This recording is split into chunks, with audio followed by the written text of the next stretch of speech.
One concept, one lecture, one step closer to your dream. Assalamu alaikum guys, I am your biology tutor and we are going to discuss our next topic of class 12 chapter 1 which is homeostasis. और आज हम homeostasis का जो second function है which is excretion का आज हम last topic पढ़ने जा रहे हैं which is excretion of uric acid की एक्सक्रिएशन कैसे होती है, यूरिक एसिड बॉडी से ही लिविंग ऑर्गेनिज्म की बॉडी से कैसे एक्सक्रिएट होती है, कैसे रिमूव होती है।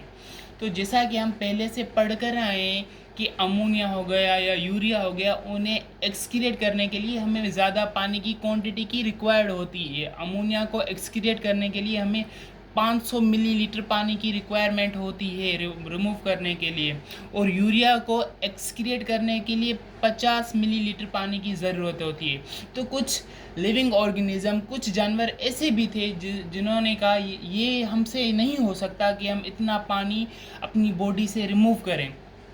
तो नेचर ने उन्हें एक और अपॉर्चुनिटी दी, नेचर ने उनके लिए एक और मोहरा बनाया, एक और चीज़ बनाई।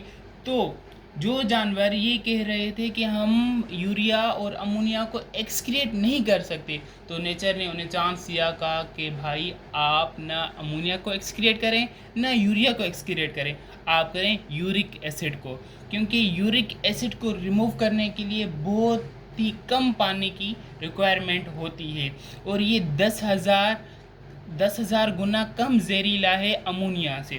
तो जो जानवर थे जो कह रहे थे कि हम ये नहीं कर सकते, उनमें जो शामिल थे वो हमारे इंसेक्ट्स, कीड़े मकोड़े हो गए, बर्ड्स हो गए। जैसे कि आप देखते हैं कि बर्ड्स हमेशा क्या करते हैं, खाते पीते रहते हैं और एक्सक्रीशन करते रहते हैं। जो उनकी एक्सक्रीशन होती है ना, उसमें एक्सक्रीशन में क्या होता है, वो यूरिक एसिड होती है। यूरिक एसिड जैसा कि आप देखते हैं वो सेमी लिक्विड फॉर्म में होती है। और रेप्टाइल्स हो गए, रेप्टाइल्स में क्या हमारे आगे मोलस्का, क्लास मोलस्का आ गई, उन need more water therefore they excrete uric acid. उन्हें ज़रूरत होती है ज़्यादा पानी की अपनी बॉडी के अंदर रखें ताकि वो, तो इसीलिए वो क्या करते हैं, यूरिक एसिड को एक्सक्रिएट करते हैं which is less soluble in water, जो पानी में बहुत ही कम सोल्यूबल है पानी में, and less toxic than urea formation of uric acid, और बहुत ही कम जहरीला है as compare to urea, and required more energy than urea. एक जो इसका डिसएडवांटेज है ना, वो ये है कि इन्हें एनर्जी की ज़्यादा रिक्वायर्ड होती है। तो इसीलिए जो है ना, बर्ड्स हमेशा आप देखेंगे, जब देखेंगे वो खाते पीते चुगते रहेंगे क्योंकि उन्हें एनर्जी की ज़्यादा ज़रूरत होती है एक्सक्रिएशन करने के लिए।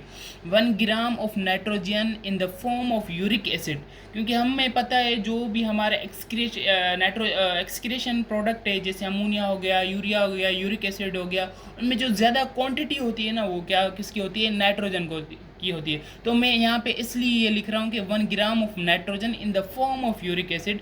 1 ग्राम नाइट्रोजन को जो शक्ल में है यूरिक एसिड की में, उसे रिक्वायर होती है 1 मिलीलीटर ऑफ वाटर। इसका मतलब यूरिक एसिड को एक्सक्रिएट करने के लिए हमारी बॉडी से सिर्फ 1 ग्राम पानी की ज़रूरत होती है जानवरों को जो यूरिक एसिड रिमूव करते हैं। और जो जानवर यूरिक एसिड रिमूव करते हैं उन्हें भी हम एक स्पेसिफिक नाम देते हैं, जैसे हमने अमोनोटेलिक को दे दिया, यूरियोटेलिक को दे दिया। तो इसी तरीके से जो यूरिक एसिड को एक्सक्रिएट करते हैं उनका भी एक स्पेसिफिक नाम है। The animal which excrete uric acid are called uricotelic. जो जानवर एक्सक्रिएट करते हैं यूरिक एसिड को, उन्हें हम यूरिकोटेलिक कहते हैं। वो जानवर हमारे यूरिकोटेलिक जानवर होते हैं। I hope you will understand it at all. तो ये था आज का हमारा टॉपिक, बहुत ही आसान था। I hope you will understand. और इसके बाद हम पढ़ेंगे, ये हमारा बेसिकली एक्सक्रिएशन का जो एक वेस्ट प्रोडक्ट थे उसके बिहाफ पे एक्सक्रिएशन का लास्ट टॉपिक था which is excretion of uric acid. लेकिन हम एक्सक्रिएशन का एक और पार्ट है, वो क्या है, एक्सक्रिएशन इन ह्यूमन बीइंग।